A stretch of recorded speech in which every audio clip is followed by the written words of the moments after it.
Yeah, I'm gonna do a computer. All right, we're So, live. hello everyone, and welcome into Deeper Learning Details. This is Deeper Learning Details number 8, and we are excited tonight to welcome in Darby Meade. We're recording on a nationwide snow day in the middle of Corona apocalypse. So a little bit smaller audience than our normal crew. We expect a couple of folks to pop in as we unfold tonight, but we're excited to talk to Darby and get a deeper sense of how we work with community in this world of deeper learning and leadership and all those. There's a lot of different parts of community, and we'll get into a bunch of that tonight. Before we do, and then we'll come back. Well, Jason sort of has an opening, and then we'll maybe introduce the school a little bit more, but we always got to ask the hard question first. Sorry, Darby, here it goes. Well, yeah, Darby, so we're going to be asking you a few questions, and we're hoping for your assent to record and to use your responses, and of course in the video for the What Schools Can Be Network, as well as pulling the transcript out for our next book to talk about how you actually do some of this important work in schools. So do you give us your permission to record and to use the transcripts? Yes, absolutely. Awesome, love it. See, it gets easier from there. Right. First, you just have to give away your words, right? All right, can you give the listeners and viewers a quick overview of iTech Prep Vancouver and just what makes it so awesome? Yeah, so Vancouver iTech Preparatory, we're located in Vancouver, Washington, in the Northwest, and it's within Vancouver Public Schools. It's a 6th through 12th grade STEM-focused school. We're also an early college model. Our kids have access to Clark College, which is a local community college classes at the end of their 9th grade year and moving forward, which is a little bit earlier than the rest of the state. And then our kids also have access to one of our state universities, Washington State University, have access to those classes. We are on the campus of Washington State University, Vancouver, have access to those classes when they turn 16. So it's an accelerated model to get those kids ready for college classes earlier. We use project-based learning. PBL Works model, formerly Buck Institute, and we use that to help our students get to a point where they're ready for those classes. We also are a full inclusion model, and we use a blind lottery for entry into the program, which means that students are selected based on a lottery system, and that all students in the district have equal opportunity to attend iTech. And so we just built a new building, which we'll talk about, I'm sure, as we go. We were in 2 locations. We're now in the new building on the WSU Vancouver campus, and just loving that. So that's iTech. Yeah, it was great when we got to visit. You had just opened. In fact, there was a moat around the school. Do you still have the moat? Did that become a permanent feature? So at times we still have the moat. It is there was something they had put down to limit the growth of the all of the stuff out there, and so they took that out, and so now the water soaks into the ground a little bit more. But when it really rains, we still do have the moat. We actually had a kid out there a few years back as a senior prank that was out there in a kayak, and I said, "You can't do that, and I'm proud of you," because he had a life jacket on. So but yeah, the moat is still here when we get a lot of rain, which happens in the Northwest. Right. That's true. Yeah, but it is a spectacular facility. I mean, this is not a facility interview tonight, but when it comes to building a space that is custom built for deeper learning, I think you all would be on my short list for how to think about space differently. Right. And it really does not feel like a school. Nope. It feels more like a high-tech maker space that has lots of different things going on, and great auditorium space and really interesting recreational spaces. So I mean, it's a first-rate facility that wound up happening. Awesome. See that? Yeah, and you all can see a couple of pictures here for the viewers. Very hip, very high tech, very open. So one of the things we talked about is kind of having learning on display. So you'll see there's a lot of windows, there's a lot of open space, a lot of collaborative spaces. And the idea was that the center of the building would kind of be built around collaboration and what we do there. And then there's wide hallways that you're seeing there that allow kids to kind of come in and work together. And then, the classrooms are around the outside. But yeah, just that idea of collaboration being at the core is a philosophy, but also the building we were able to build it in that way. Very, very cool. And just want to show you folks just how close they are to Washington State, Vancouver. You're right on the edge of it, but you can literally just walk right down the street to get to campus. Yeah. We got some cool electric bikes too. Washington State University got us some electric bikes for the kids to ride back and forth. So it's pretty neat. I love it. So our focus here isn't necessarily on the infrastructure, which is awesome, but more on the community relations that you've built, just community relations writ large about when thinking about this school, because you all built this pretty much from the ground up from different models. So can you talk to us a little bit about this whole notion of community relations, what it meant to you then, what it means to you now? Yeah. So the timeline is in relationship to kind of community relations and how iTech evolved. Probably about 15 years ago now, Vancouver Public Schools was working with some community partners, specifically in STEM industries. There were also some partnerships going with Washington State University, Vancouver, and some of the higher education areas here. And those discussions started to bring up a theme, which was that we needed, locally educated STEM professionals. There was a big boom at the time in Vancouver and still is with tech and STEM related industry.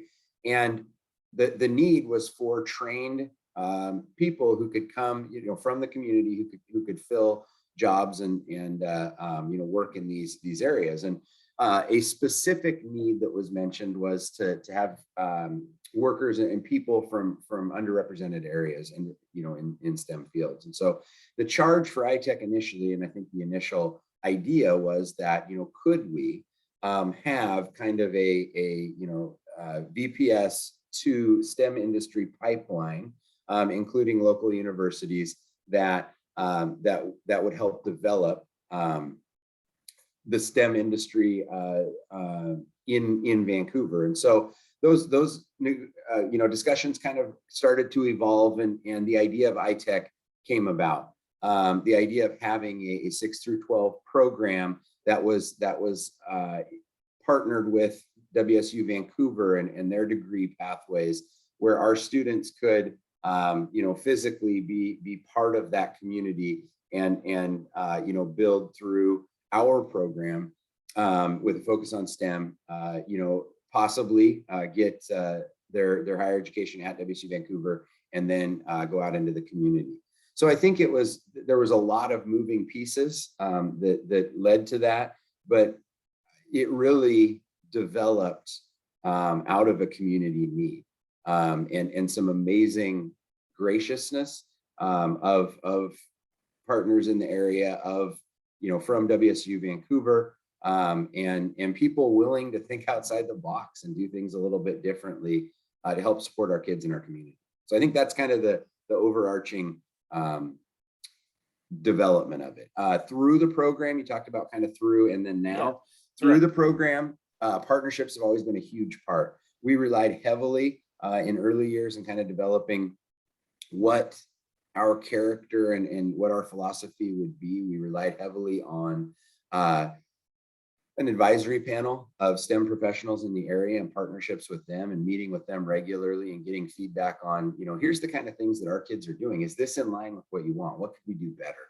And developing that, and also working with them and utilizing them as experts and allowing them to help our students and interact with our students and really help them to grow. So that was something that we did. We also have reached out to a lot of community partnerships. The PBL Works Buck Institute model talks about authentic learning opportunities and having some kind of audience outside of the school. So we've partnered with local organizations that had a need that our kids, with the access technology they had and the skills they had, could help support those organizations in the community.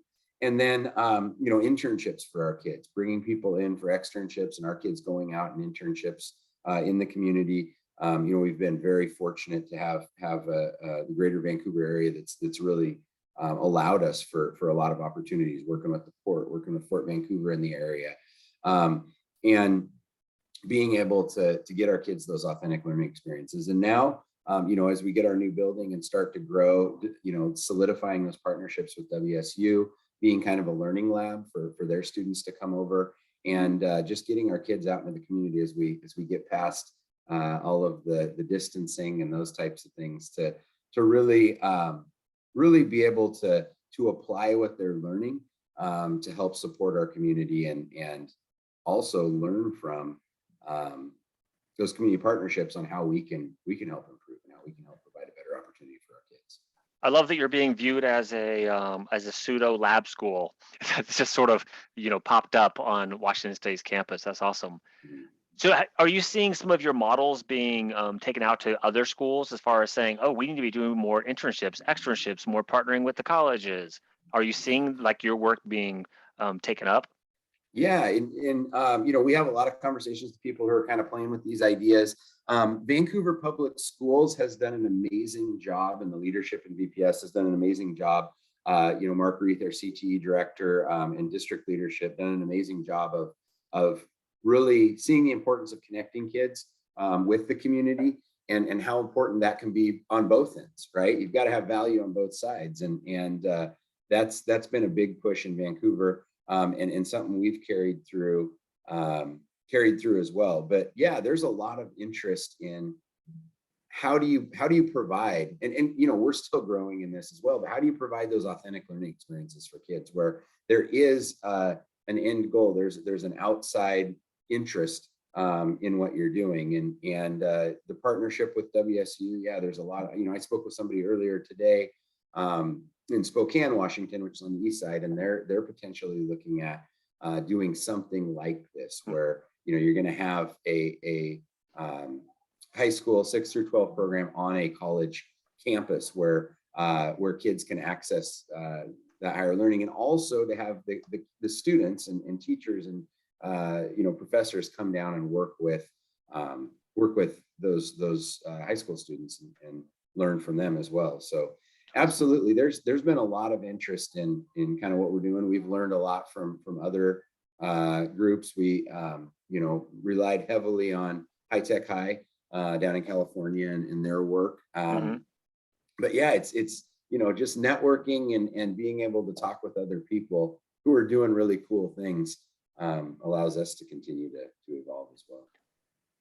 So here's a cart horse question. Sorry, was it you all that then saw the powers of tapping into the community, or was it the Vancouver Public Schools saying we want this, and then you all just saw the opening?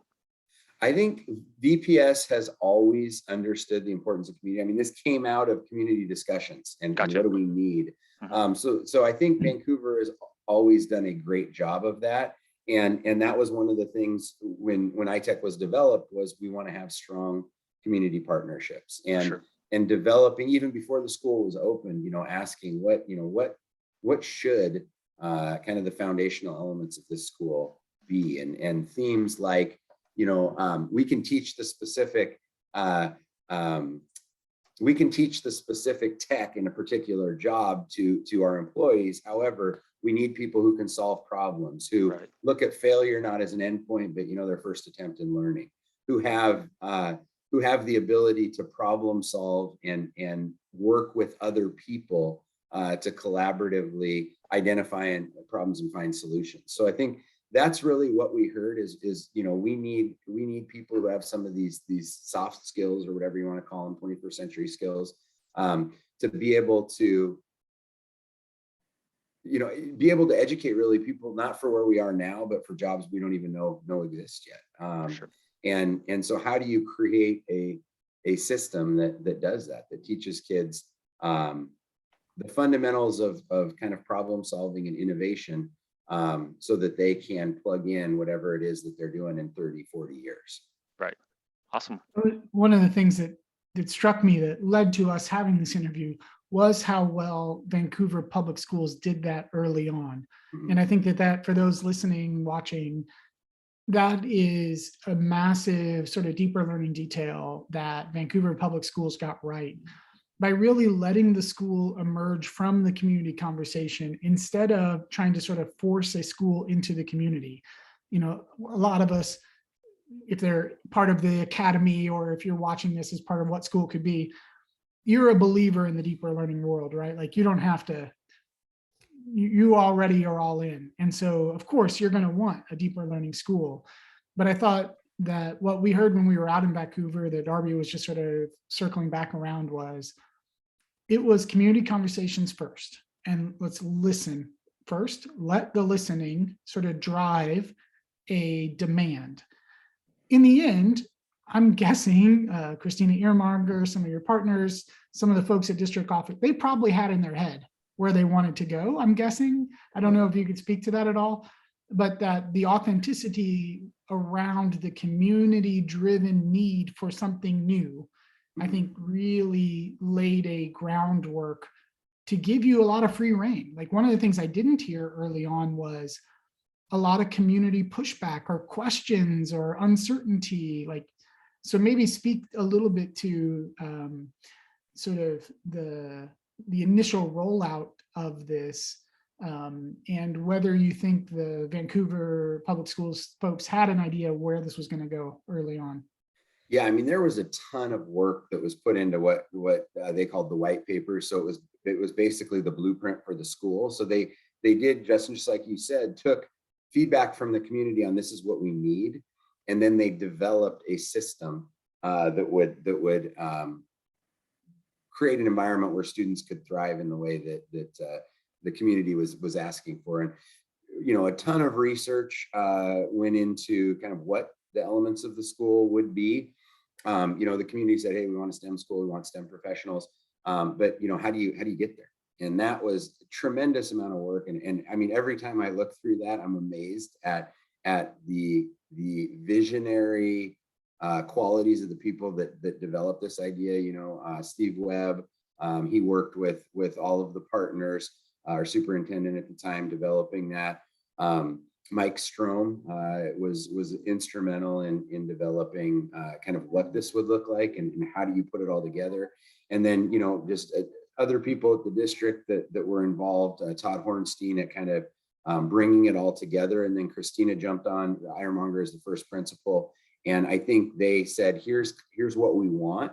And they gave her permission to develop that and kind of, you know, so you've got these steps, you've got the community involvement, you've got, here's what we want, here's the blueprint for it. And then, you know, Christina just brought it to life. And I think a key point in all of this is there's a balance. There's this tension between what you want and being clear about the direction that you want to go in and giving the people that actually have to implement it permission to learn and try it and not have to get it right the first time. But I mean, that's, I think what I would take from it is there was a tremendous amount of work that went into setting up a scaffold for it. And then they were confident enough in the people that were implementing it to say, here's what we want. And here's the research behind it, now build it. And we had a tremendous amount of autonomy as I was a teacher when iTech opened the first year in developing the systems and structures that we would use. And I think all the way along, I mean, that, and this is something to this day, is the permission to try things. And it wasn't expected that we would get it right the first time, but we had a chance to kind of build over time and develop the program that the community asked for, that the district had laid out, and you know, like that Christina just brought to life, like I said. And I think that's important because if you want a school that's innovative, if you want a school that you have to let the teachers do what we're asking the kids to do, right? You have to let the teachers fail and learn from it and move forward and build up. You have to let the teachers identify and staff identify what the, you know, problems that need to be solved are, and then come up with those solutions. Because to truly get to a school that's innovative and things like that, you've got to have that confidence that comes with tackling things that are not easy, that people haven't done before, and building from that. And I think, you know, wrapping back around to your question about, you know, did we get community pushback and things like that? One of the things that I would say has been amazing from the beginning of this whole thing is that there's been a trust in what we're doing, and whether it's parents trusting us with their kids, or whether it's community partners willing to jump in because they trust that we're going to follow through on what we say. There's been a tremendous amount of trust, and I think we've done the best we can to answer and conduct ourselves in a way that honors that trust and values their input. But I think that's one of the things, is that we were really given permission. Here's what we want. Now let's do it, and be able to develop that. And I think that's a key piece in creating a system like this, that's not just surface level. Yeah, worth looking at for those that are thinking about this. And you have on your website, there's the timeline of when did this happen and when did that happen, and realize it's a long game like this. The facility that you have now is spectacular, but that is a decade after the original conversations is when that started out in like a warehouse, right? Started out in a basement. In a basement. Okay. Exactly. So we started out in a hallway in the bottom of the Clark building on the WSU campus, which was awesome access to classes, but it was literally a hallway. It wasn't a high school. And then our 6 through 8 program was in the upstairs area, and they remodeled of the community center. And we joke it was a basement all day. But one of the things that came out of that's kind of interesting is, and we were working with the architects at LSW Architects. I think the best professional development we've ever had was designing the building, because they didn't ask us what we wanted the building to look like. They asked, questions like, what are you about? What are your core values? What do you want students to be able to do? And we talked through that. But one of the things that they identified is what they call the virtue of scarcity. And this idea that, like, in the beginning, we were trying to implement something that hadn't been done locally, and we brought together whatever resources we could, and we kind of had that hunger to grow and to improve and to seek better learning opportunities for our kids.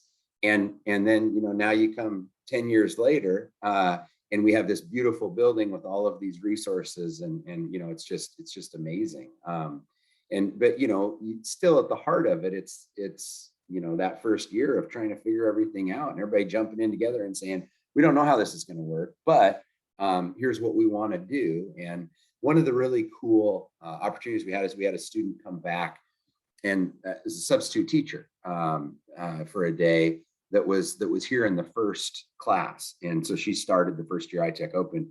And we were talking, and I said, what do you think? And she goes, this is exactly what you guys said you wanted to create. And so it was pretty cool to see that that idea that we had back then has been able to come to fruition. And so it is a long road, and it's you run into things like the move and COVID and all of the things that come up. But I think you have to be willing to stick with and stay clear on what your values are and what you want to do throughout the process, because there's a lot of opportunities to veer off the path. And we've done that, and you come back, and it's a lot of holding each other accountable to this is what we want to do. And it may be more difficult at times, but we got to stick to what we believe in. And that's been a big piece as well. But yeah, it's been very, talk about the opportunity of a career, to be able to start here as a teacher, and a lot of our teachers have been here for 7, 8, 9. We have 2 of them that have been here all 10 years, and so people that are willing to stick with it and see it through has been pretty amazing. So while now, I bet now it's probably not hard to convince kids to come to iTech, because you have the space and right, like having built a similar school in Lexington, Kentucky, the space. I hated that space is the point of judgment, right, for so many people. Right. And so you were probably up against something that we were up against. We launched in an old elementary school, which was, built in the Franklin Roosevelt era. So it felt like, super duper old, where we really had to work hard to convince families that this was the right learning model. Like I always felt like the learning model should be the most important thing. But because you were in the basement or at the community center, talk a little bit about that process of working with families in that sort of decision point of, is this the right place for my kid? Yeah, and I think remembering back to the initial information sessions, there were a lot of people there. So there's always been an interest in kind of what we're doing. I think that over time, people have come to know what the program's about more and what the learning opportunities in the program are about. And as we've gotten out into the community and worked with community partners and worked with our families and word is spread, people have a better sense of what iTech is now. But one of the interesting points is, so I think we had, there was a lot of interest, after those first few years, we kind of got things rolling and the word got out about the school. There was a lot of interest. The interesting thing now is that now that we've got this building, my sense is that there are people who, because of the building, are drawn to the school. And we're talking about, well, here's what we do here, right? What we do here is more important than the building. And so it's been kind of but yes, there is a huge amount of interest, and with the new building came a lot of interest in, architectural companies coming in, because it is different. We have an open air gym and all these things that are a little bit different. And so there's been a lot of attention based on the facility.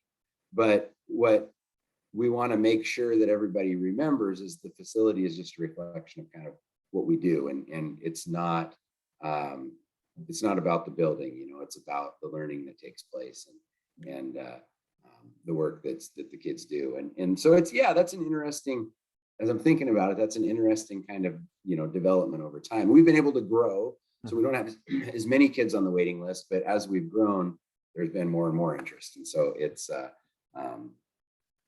been, it's an interesting, interesting thing to think about.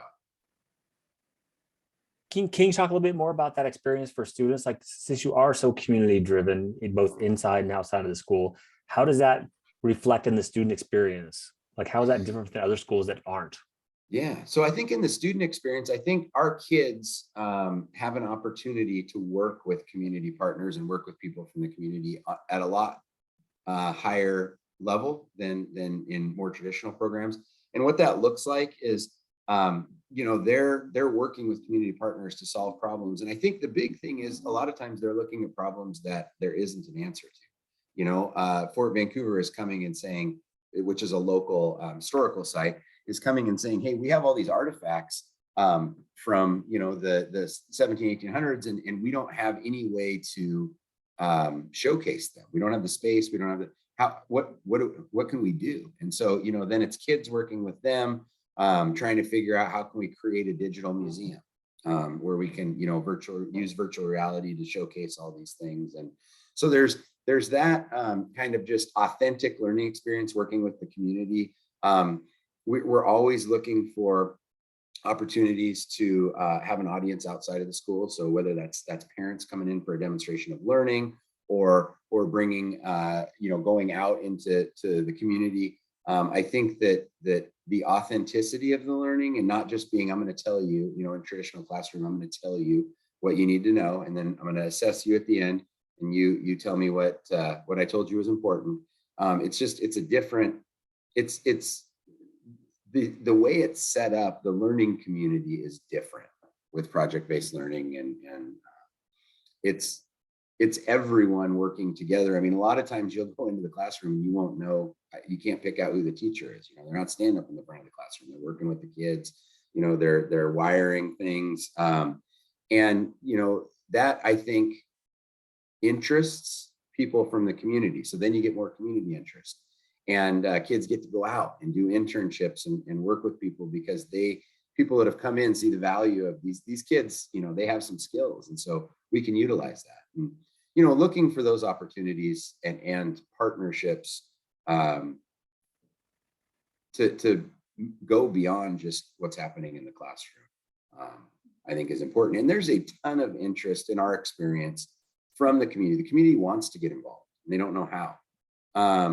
And they don't just want to be guest speakers and things like that, but they want to work with the kids. They want to bring kids into their facility. They want, and allowing opportunities for that are authentic on both sides.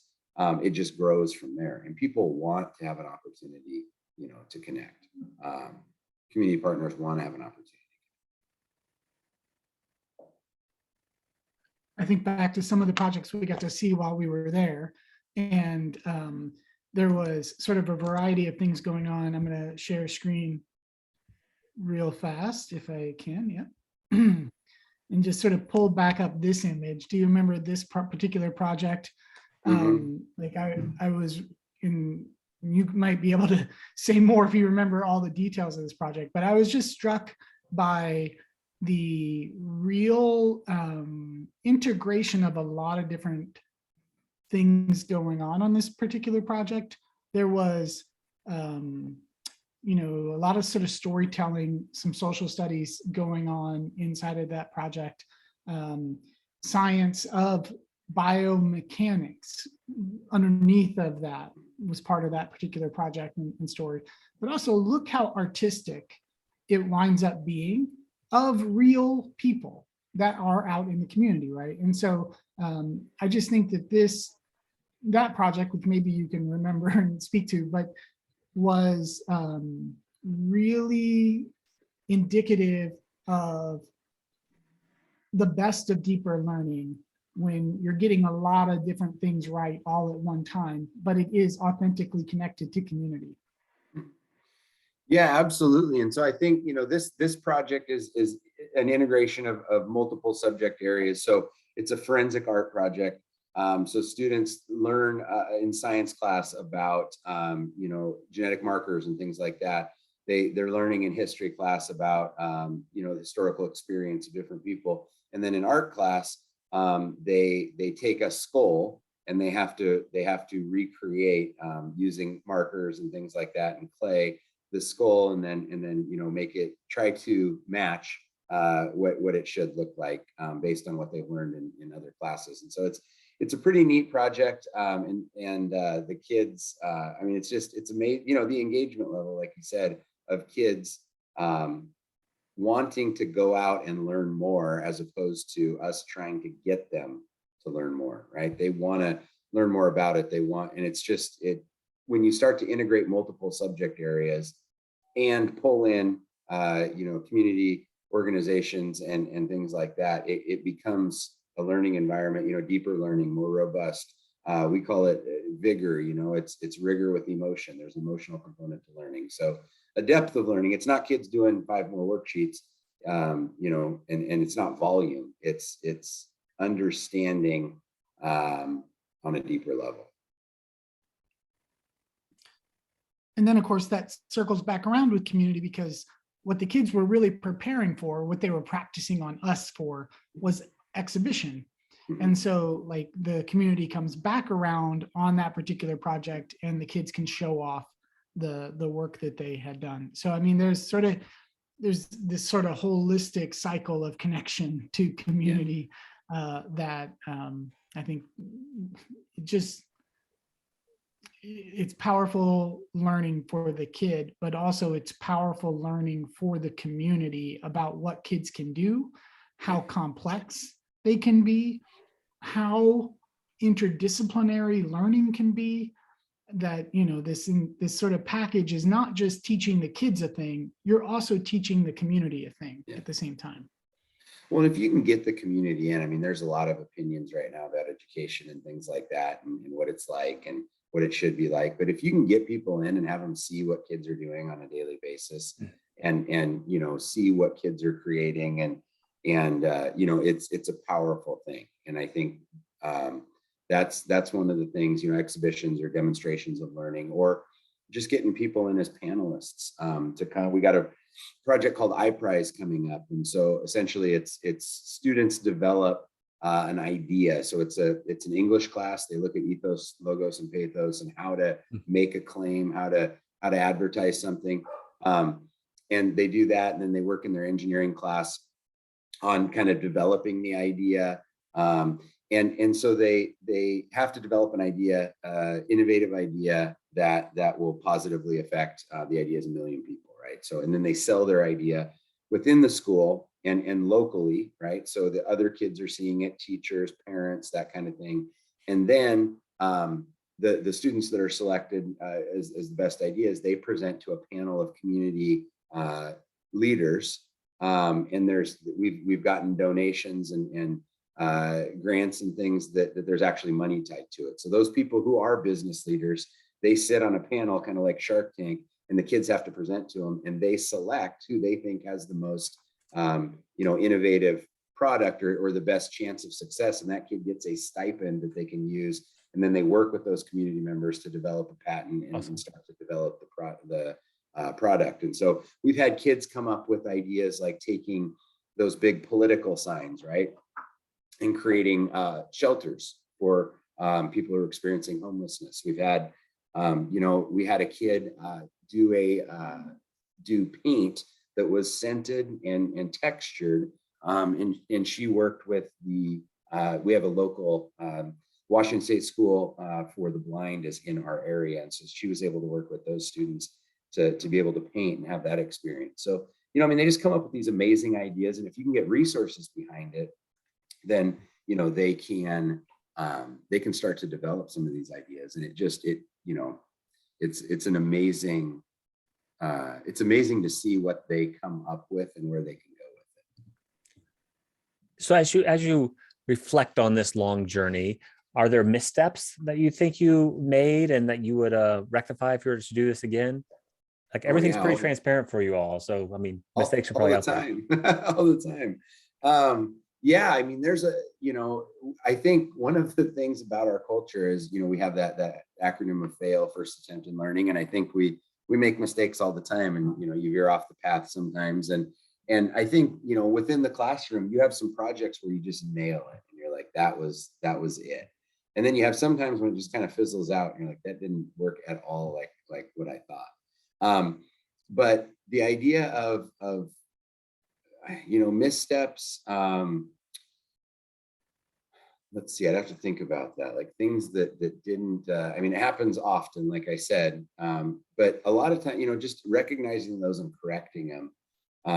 We have, we've tried certain things. The first year we tried a school-wide project on water quality. We're on the WSU campus, and so we kind of, we planned it all out and everything, and I think by the end of it, the kids were tired of talking about water quality. They did it every day, all day for like 2 months, and we learned that that's not really what we wanted, the direction we wanted to go. And so we've kind of found then that those projects that are authentic, that include 2 to 3 subject areas and an outside community component are really where the sweet spot is. But yeah, I think learning just about those learning experiences, what works best, what do the kids gain the most from, is an important component.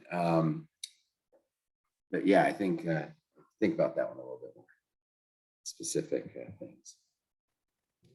So one of the interesting parts, this is sort of high school specific, so sorry for middle school and elementary schools listening in, that you have going on. Obviously as a 6 through 12 program, this only really impacts the last couple of years, but you specifically are in early college and wanted to own that. And what that means in practice is a lot of kids either taking college courses in your building or on the campus that you're on, right? With the cool bicycles or whatever you were talking about before we started the show, going over to the Vancouver campus to take classes. a couple of questions here. Number one, I think from a community standpoint, that's an interesting, it's an interesting ongoing partnership. The kids themselves are almost transitioning a little bit. I don't know, we as an early college too, at STEAM in Lexington, our high school seniors that are taking a lot of college sometimes actually feel more like community than they feel like our students. I don't know if you've experienced that. Like there is a, like there's something different going on because you're such a college student at this point. But then also the other thing I want to sort of throw into the early college space to let you reflect on a little is running an early college is an every single semester partnership challenge. Like that is not a, you don't just like set it and forget it. And so talk a little bit about the ongoing partnership relationship and how you make that work. So I think kind of two parts to that question. The first part is, with your seniors and going out into college classes, how do you manage that climate and culture and keep them connected? And I think that absolutely, we see that. We had our senior meeting yesterday, and a lot of those kids I don't see in the halls, and they're out at college classes, and we do require that kids take at least one class to stay connected to iTech. But a lot of them, that may be a class they only meet, at one day a week, and you don't see them as much. And it's an interesting, it's an interesting thing because you want and not all of our kids take college classes, but you want your kids to get out and have that experience. And then at the same time, you miss them. And so that's an interesting balance of, how do you manage that, transition. And in a lot of ways, it's a natural transition because they're supported while they start those college classes. And then when they're done with us, they go out on their own. But it definitely is, trying to create opportunities for them to be with us as much as possible and create opportunities for them to come back and see the other kids and interact. And, can we bring them back to mentor younger kids? One of the things we're doing right now is a lot of the classes are online.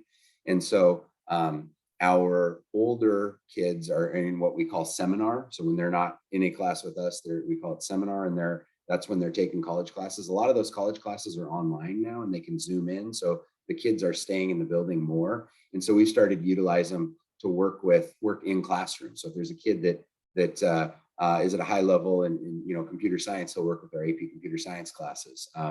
But bringing them back as mentors for the younger kids has been a really cool offshoot of a lot of the classes being on Zoom or being virtual. So that's been a cool way to integrate them that I don't know if we're always going to have that, but when they're out of the building, it is tough to maintain that.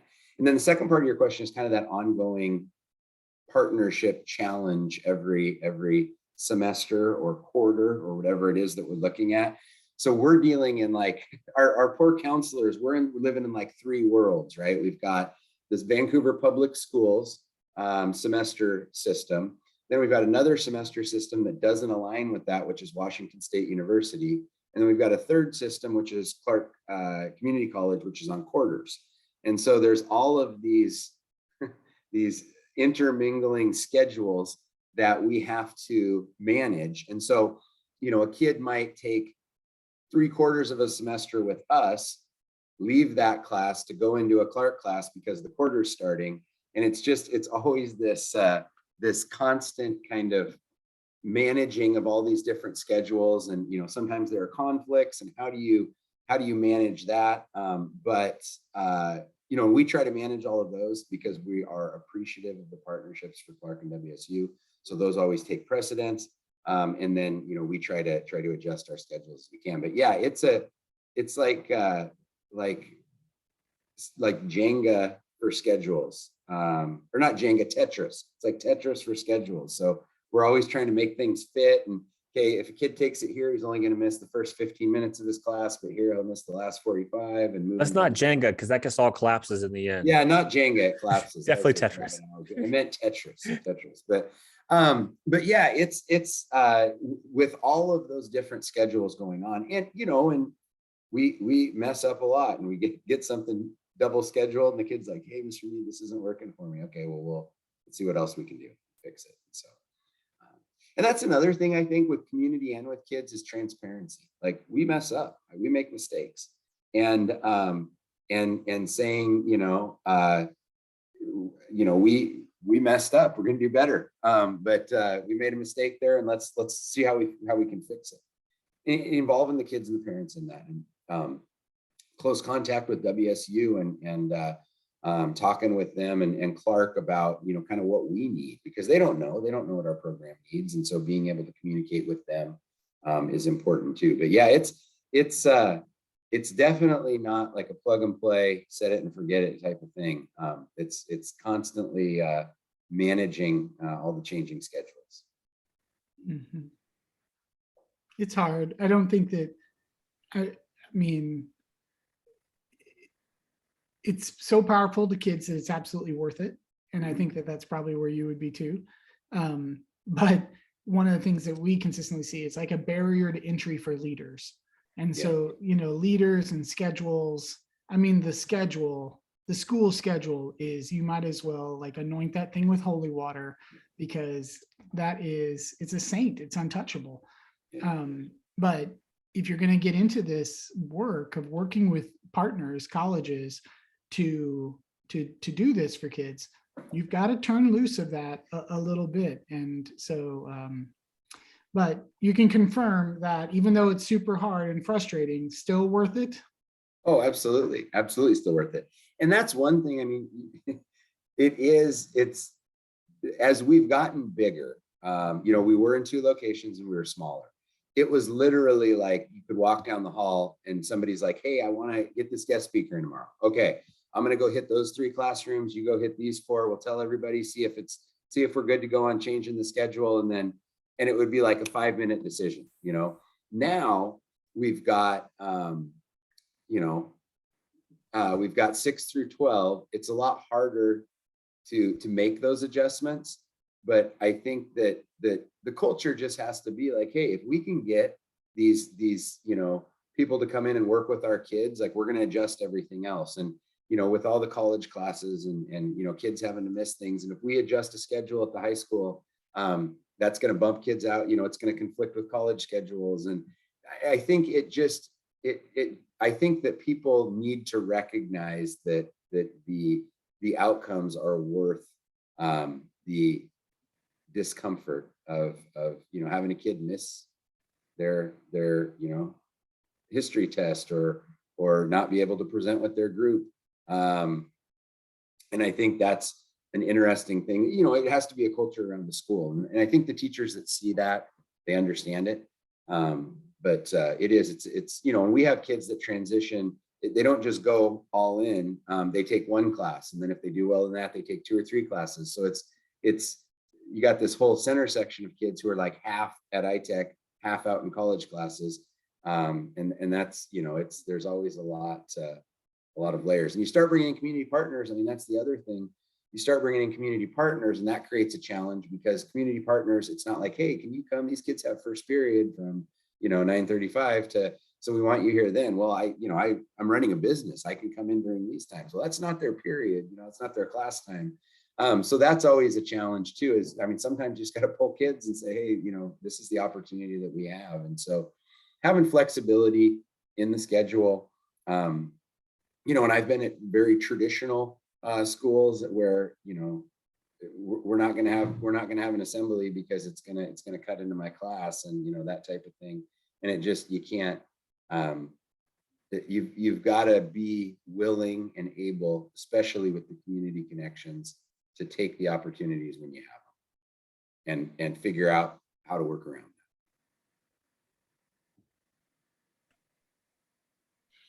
So, hi, Crystal, thanks for joining tonight. We're sort of wrapping up a broader conversation around community and building a new STEM school from scratch. I think what Crystal, you make me think of, though, is how good of a visit place you all would be.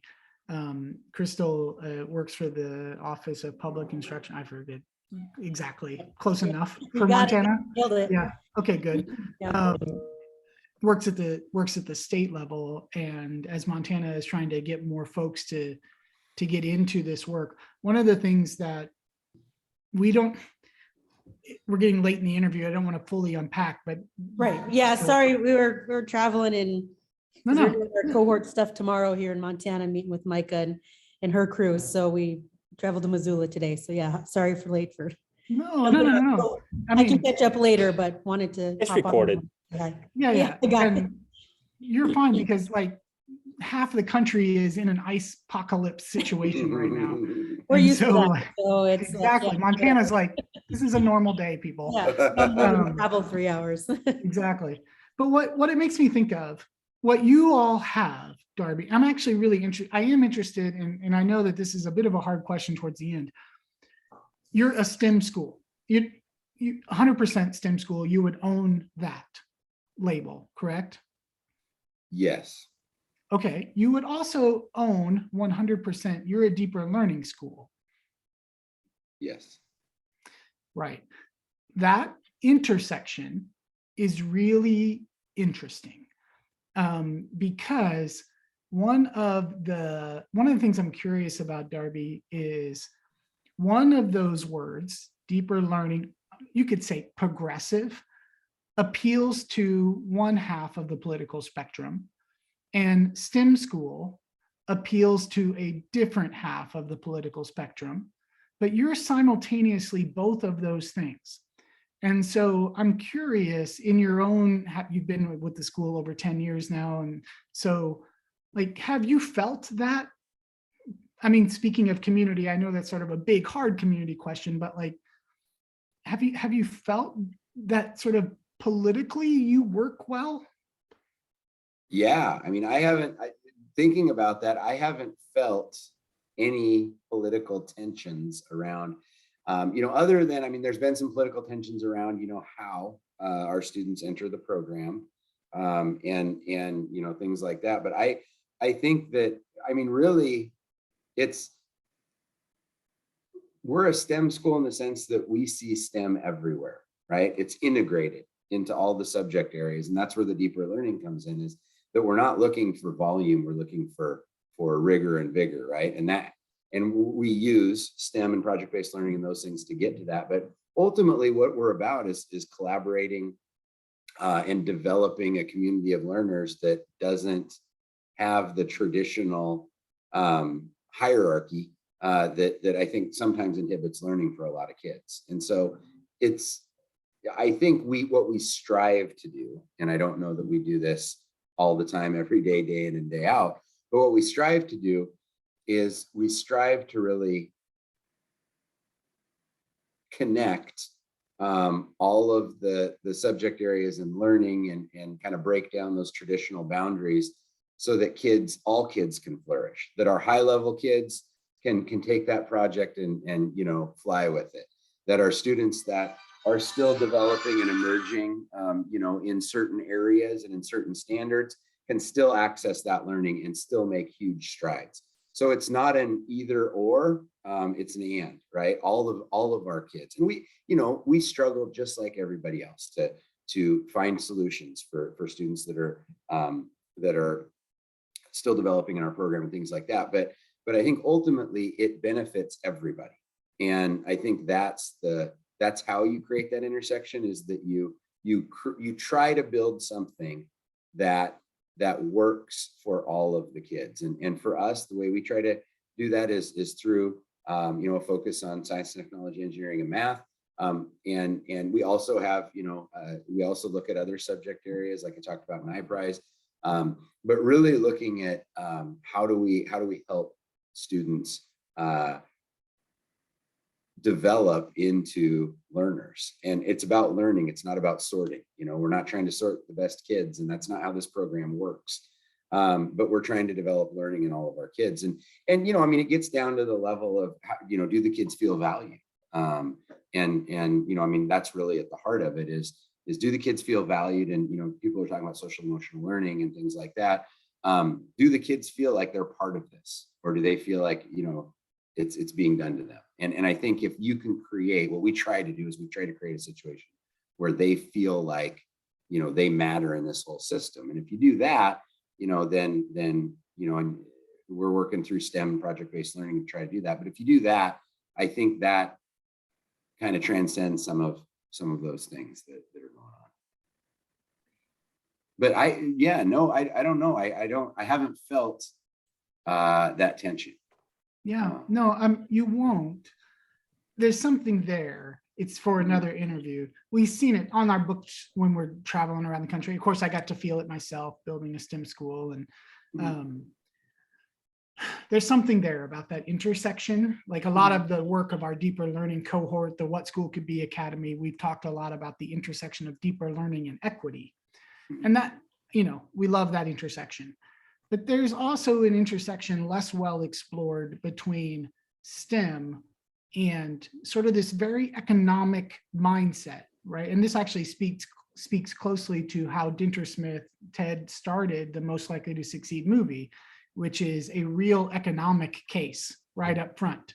And I think that your school is a really good example for those listening and for folks, as I saw Crystal at the Montana level, like any politician can walk into your school and find something that they love, that they think of as this is what school should be.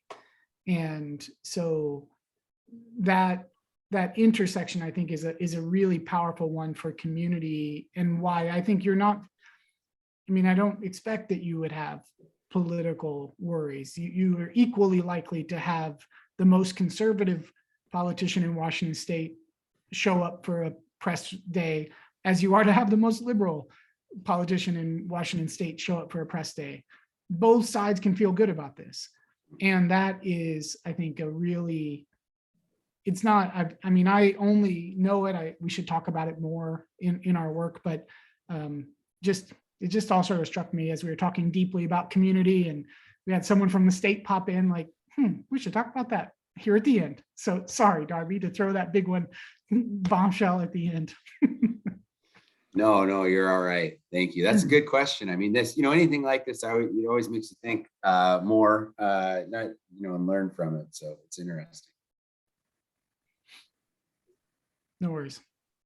All right, Jason, take us home. Yeah, well, we're at time. So this was an awesome conversation about community relations, and how this all ties into student experiences, community experiences.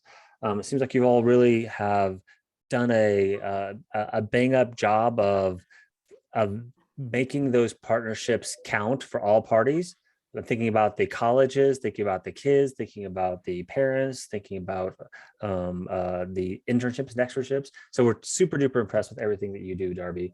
And I'm upset you don't have a moat, but yeah, we hope to come out and visit you again to see all the awesome things you're doing. It's a great visit for those listening. A great visit. Yes. Close to the airport, easy access, and Portland. Jason and I we brought our partners along on the visit, because it's Portland, and it's awesome. Yeah, just throwing all those pieces together, this could make for a great school visit.